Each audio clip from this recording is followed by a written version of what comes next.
que conversamos hoy con el analista y académico de la Universidad Tecnológica Metropolitana, Máximo Quitral. ¿Cómo estás? Muy buenas noches. Hola Soledad, ¿cómo estás? Buenas noches. Con este panorama que acabamos de describir del impacto que está teniendo el COVID-19 en la economía y en un año electoral donde habíamos escuchado a Donald Trump dar como principal argumento el buen estado de la economía para su reelección, todo eso sumado además a las críticas por su respuesta tardía frente a la pandemia, ¿de qué manera pueden cambiar su discurso en este año en el que aspira a la reelección? ¿A qué debiera comenzar a apelar a partir de ahora?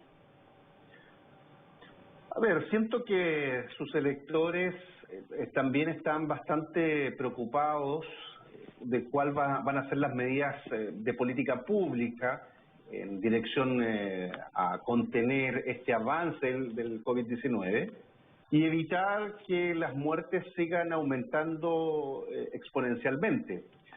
Tal vez, como bien lo señalabas tú en la introducción, el factor económico también está siendo analizado por parte de sus electores, entendiéndose que en las últimas semanas ha ido creciendo preocupantemente las solicitudes de desempleo. En el último tiempo en Estados Unidos eso ha crecido de manera drástica y claramente podría afectar la popularidad y las pretensiones de mantenerse en el poder. La verdad, siento también que es un tanto apresurado pensar si eso podría eventualmente debilitar una campaña presidencial. Yo creo que de alguna manera los republicanos van a tratar de apelar a un paquete de medidas económicas que vengan a alivianar un poco la situación sanitaria que está viviendo Estados Unidos.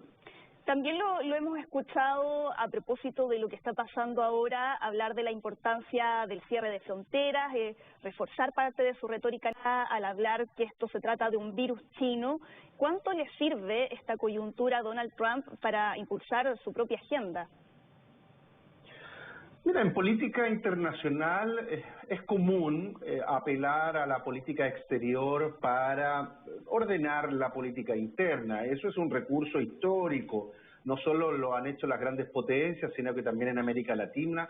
También hemos sido espectadores de una política bastante cercana entre política interna versus política externa. Lo que está haciendo Donald Trump es apelar justamente a esa condición exterior de un enemigo fuera de las fronteras que hace mucho rato viene perjudicando la imagen política de Estados Unidos, tal vez en el discurso de Donald Trump, con la complicidad de algunas figuras políticas internas que han estado de acuerdo con esa medida en términos del crecimiento de otros actores políticos que le restan relevancia a Estados Unidos. Ese discurso se ha mantenido y creo yo también se ha ido profundizando para evitar que la agenda, el control de la agenda política la pierda Donald Trump. Entonces hay un juego político bastante perverso, pero en ese sentido ha sido bastante coherente Donald Trump. Que nos guste o no es otra cosa, eso es otro análisis, pero que ha sido bastante coherente con la política, el discurso, las acciones que ha manifestado desde la etapa de campaña. Eso es sin duda alguna uno de los principales atributos que tiene Donald Trump en la manera de construir su propia agenda política. Y si nos vamos al otro lado, a los demócratas, que hasta ayer, cuando volvimos a hablar de ellos, a propósito de la renuncia de Bernie Sanders, pareciera que estaban borrados del mapa, ¿no? Sin embargo, ¿cómo puede apelar ahora al electorado Joe Biden, sabiendo que no puede hacer campaña presencial y teniendo a Donald Trump hablando todos los días en sus ruedas de prensa televisadas que parecen más bien un discurso de campaña? ¿Se le hace cuesta arriba la contienda en este escenario a Joe Biden? Sin duda alguna, la verdad las cosas que aquellos gobiernos que han estado un poco complicados con sus indicadores de popularidad, que han tenido un grado de exposición para quedar a exposición o a disposición, mejor dicho, de sus adversarios, el COVID-19 ha venido a entregar algún tipo de paréntesis en este fuego cruzado entre oposición versus mandatarios.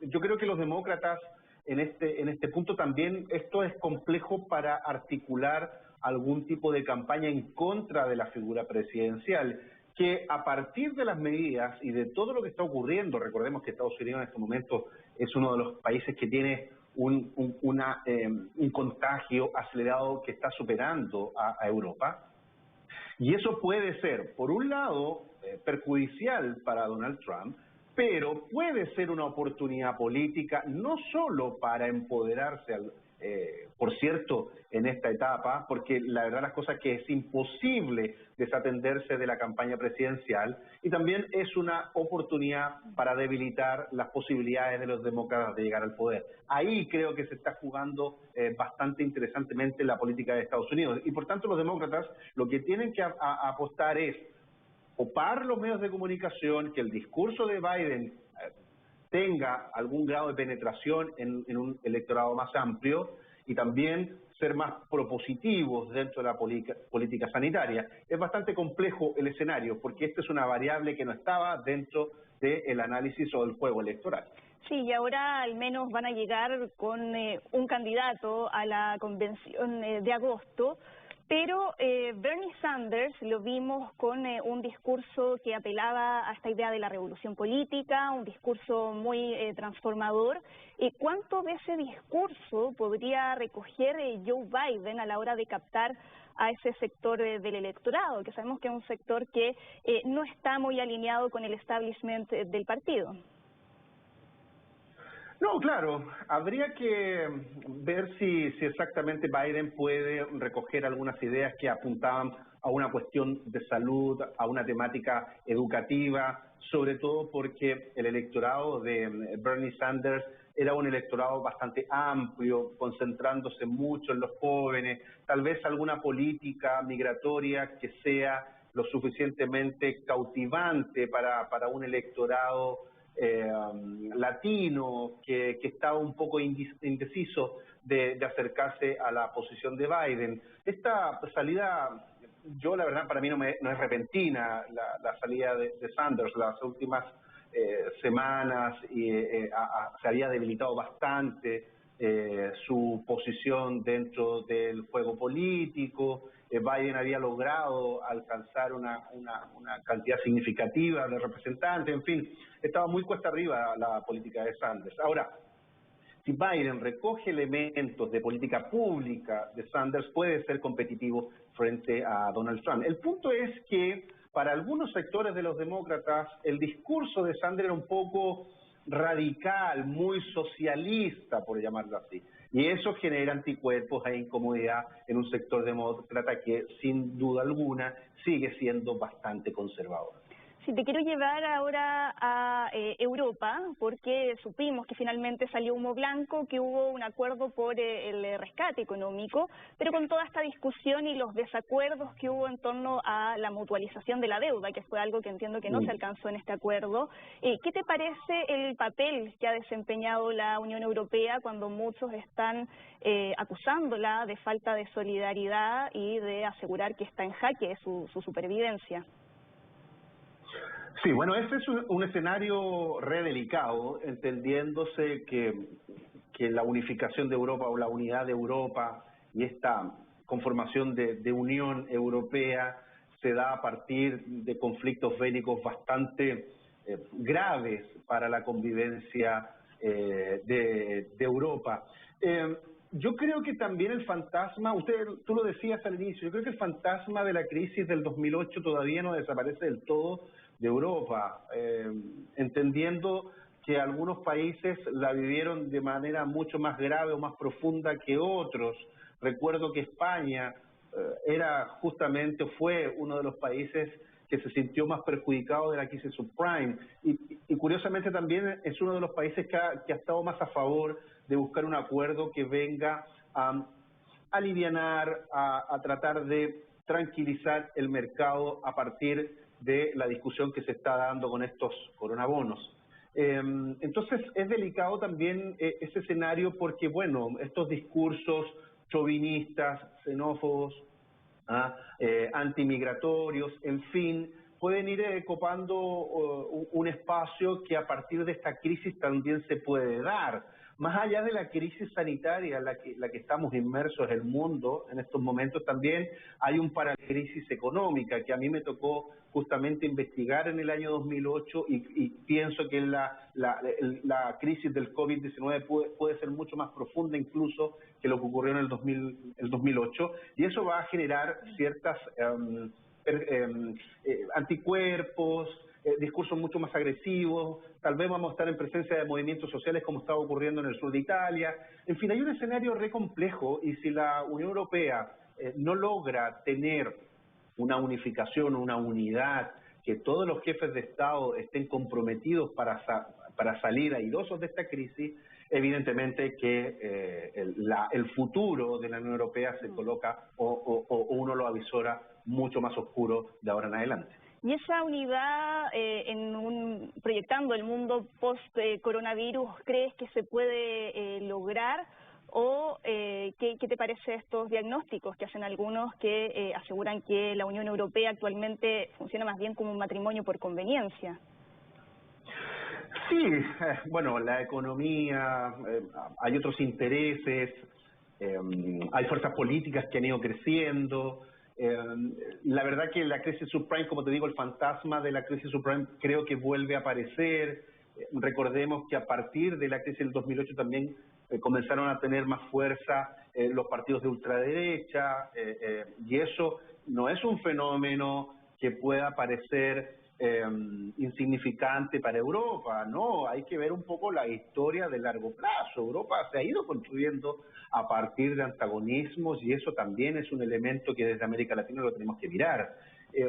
Pero yo quiero ser optimista, no me quiero poner en el plano del pesimismo antropológico que la verdad las cosas que el coronavirus ha comenzado a reflotar nuevamente. Pienso que sí hay líderes europeos que pueden estar a la altura de las circunstancias. Miro a Alemania, miro al propio Francia, que si bien han sido muy golpeados por el tema del COVID-19, también es una oportunidad para demostrar que esta unidad, que el entendimiento, que el diálogo, que la integración es un mecanismo más importante por sobre la desintegración y la fragmentación. Entonces, yo en ese sentido soy optimista. Creo que sí es posible que la Unión Europea pueda resolver esta situación apelando a su propia memoria histórica, que ha sido bastante dramática por mucho tiempo. Y las críticas que ha recibido la Unión Europea, sumado también a un Estados Unidos que parece haber renunciado a su papel como actor global relevante a la hora de articular una respuesta conjunta internacional frente a esta crisis. ¿De qué manera eso puede ser aprovechado por otros actores, como es el caso de China o de Rusia, que es algo que ya se está viendo, por ejemplo, con la entrega de insumos médicos a los países que han resultado más golpeados por la crisis del coronavirus? Sí, bueno, China siempre juega muy estratégicamente. Uno tiene que mirar las potencias que han sido imperios, China, Rusia, que han apelado también a esta solidaridad, a demostrar que cuentan con una capacidad de insumos, de una capacidad de recursos humanos para poder ir en ayuda de aquellos países más golpeados, y que la verdad, sinceramente, se han visto expuestos dramáticamente a la situación del coronavirus. Pero también una cosa es la articulación de la ayuda, a demostrar una capacidad geopolítica, de estrategia, que puedan tener y demostrar estos países. ¿Y cuál va a ser la reacción de Estados Unidos? Donald Trump, sinceramente, no pienso que vaya a permitir que esta recuperación del espacio internacional a partir de su política global sea permeada por intereses políticos tanto de Rusia como de China. Creo que los va a mantener al margen, no por nada a apelar a que es un virus chino, tiene un componente simbólico. Esa justificación o esa denominación no es al azar, está pensado geopolíticamente. Entonces también pienso que a pesar de los inconvenientes internos que está teniendo Estados Unidos, a pesar de la situación dramática desde un ángulo sanitario, no pierde la relevancia y Donald Trump lo sabe y lo tiene muy claro. Por tanto, también va a contener el avance que puedan tener estas grandes potencias a escala mundial. Bien, pues Máximo, muchas gracias por esta conversación, muy interesante, que estés muy bien. Muchas gracias, muchas gracias. Y a cuidarse. Por supuesto, de todas maneras el llamado que le hacemos a todos los que nos están viendo, nosotros terminamos esta edición de Mundo Plus.